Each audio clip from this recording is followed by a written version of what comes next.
After a wild playoffs, this NBA offseason is about to be crazy. A lot of teams just had their whole future shattered and are going to have to make some major moves in the offseason to compensate for that. The Celtics losing Tatum, they're going to have to sell 2 or 3 of their very good players. I mean, the Bucks going down in that kind of fashion, they might have to trade Giannis, and just so many other teams that have examples like that. This is shaping up to be one of the craziest NBA off seasons of all time. Make sure to like and subscribe if you enjoy the content, and let's get to the video. The first trade I have in this video is between the Charlotte Hornets and the Dallas Mavericks. With the Dallas Mavericks winning the 2025 NBA lottery and landing Cooper Flag, a potentially franchise-changing player, alongside also having Anthony Davis and Kyrie Irving. Their championship window is now, but they're lacking a few key pieces. Kyrie at this age isn't a true point guard, and I think that's definitely...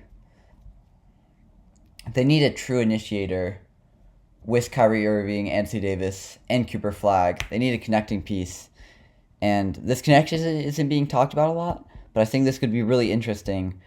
A Lamelo Ball trade to Dallas. He's the playmaker they need.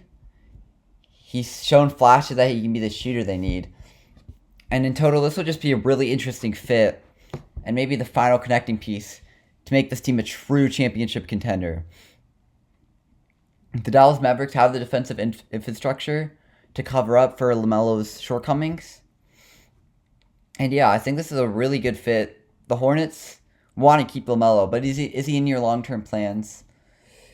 Will he ever stop getting injured for them is a big question. And his value just might start deteriorating over time. And this might be the best time to get your max value for him.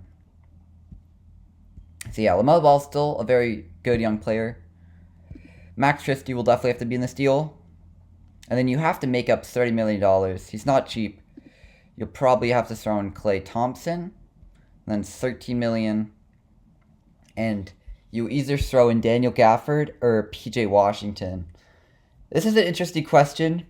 I mean, what do the Hornets want? They wouldn't keep either of these players. They'd flip both of them for more assets in the most likely situation. And who has more value? Daniel Gafford is just an elite, big, just... You saw him with Luka Doncic, just a perfect synergy. And you got PJ Washington, a perfect modern-day power forward, who both of them could be very valuable on contending teams. And yeah, you could definitely flip Daniel Gafford to a team. There's plenty of teams that need a big, particularly the Los Angeles Lakers. I feel the Hornets could recoup a lot of assets for LaMelo Ball if you would do a potential Lakers trade, and the money would work almost perfectly here. So it's a Max Christie, Klay Thompson, and Daniel Gafford for LaMelo Ball. You will have to throw in picks if you're Dallas, most likely. This 2029 Lakers pick, the only pick you got from the Luka Doncic trade, incredibly. And then, which pick? I mean, both of these, San Antonio and Houston, will both be better. Or maybe they won't be, but these are all going to be late 20s picks, most likely in 29 and 2030. And then you've got the 2031 unprotected and the 2026 unprotected. I have a feeling the Dallas Mavericks will be pretty good this next year. So, yeah. Do you just bank that? I don't think this team will be bad in 2031 with Cooper Flag on the roster. How the roster around him look with AD and Kyrie out of the league by then, most likely. Not really sure, but this team will still be decent. But it's better than getting these 4 picks, which are all going to have very minimal value. All be late 20s picks.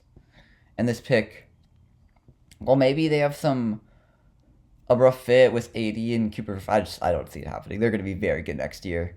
And yeah, so the Hornets get 2 pretty interesting picks here. 2029 Lakers.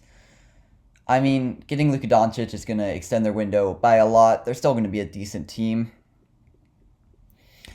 But, I mean, does Luka Doncic want to stay a Laker? I mean, it's been an interesting series seeing them lose to the Wolves in 5 games when people were making them seem like championship contenders. And then this 22-31 pick, I'm going to skip a flag. Probably won't be the greatest, but, take a swing. And, yeah.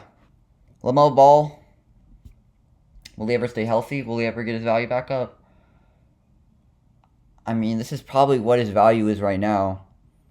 And if they want to sell at potentially his highest, I mean, this is probably the return you're getting.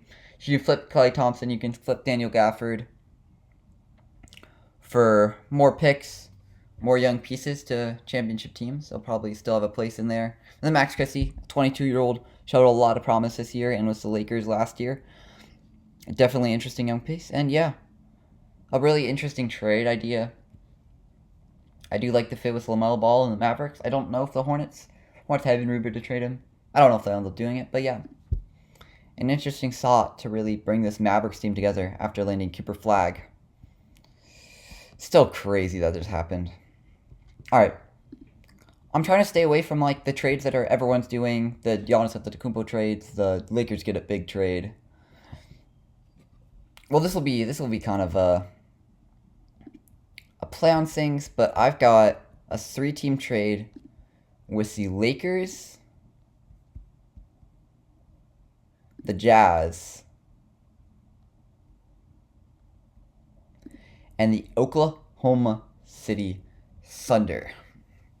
So, for the Thunder, it's been made clearly obvious that Shea needs a number 2 around him.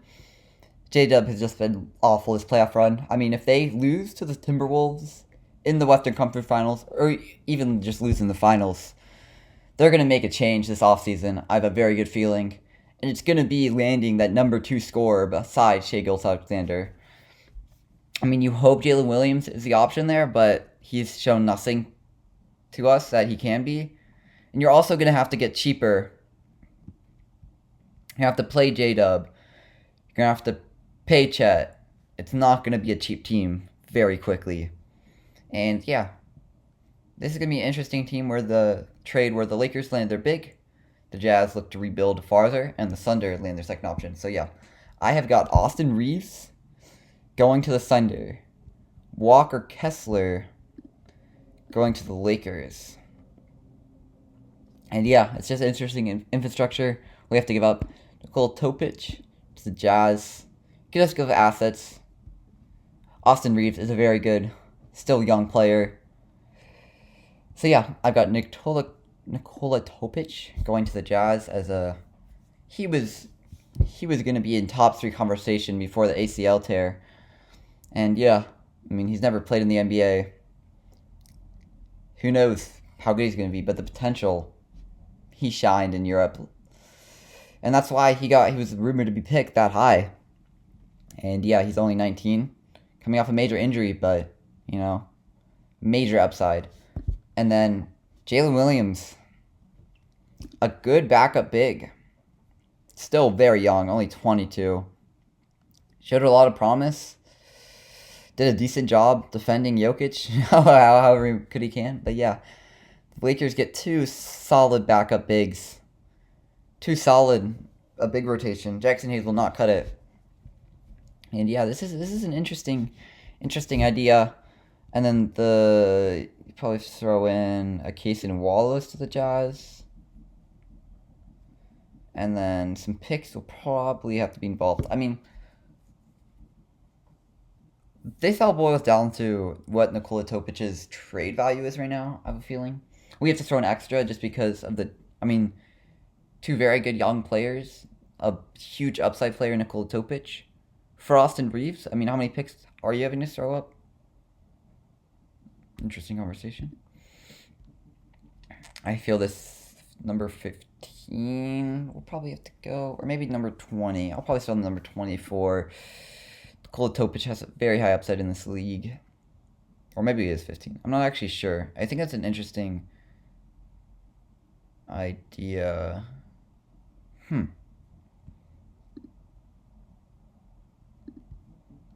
Yeah, this is interesting.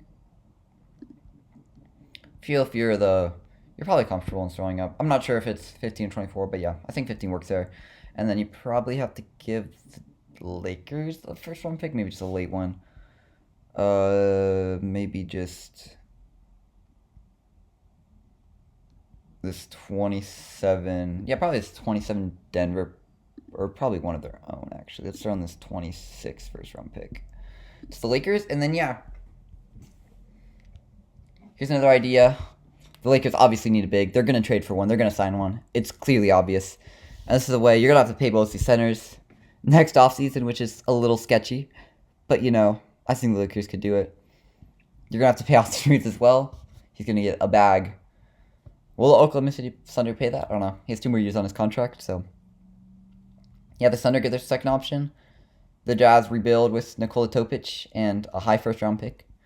And Casey Wallace, another intriguing young player for Walker Kessler, who I know the Jazz really like. He was an amazing rim protector this year. But do they want to pay him the bag?